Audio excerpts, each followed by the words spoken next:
ആത്മഹത്യ ചെയ്യുന്നവരുടെയും കാണാതാകുന്നവരുടെയും നാടെന്ന് കുപ്രസിദ്ധിയാർജിച്ച ഉത്തര മലബാറിലെ ഒരു ഗ്രാമം.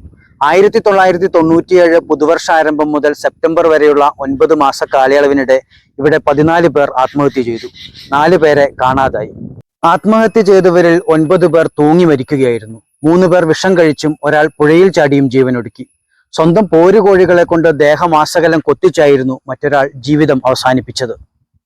ചില ഊഹാപോഹങ്ങൾ മാത്രം ബാക്കിയാക്കിക്കൊണ്ടായിരുന്നു ജീവിതത്തിൽ നിന്നും ഗ്രാമത്തിൽ നിന്നുമുള്ള ഈ തിരോധാനങ്ങൾ.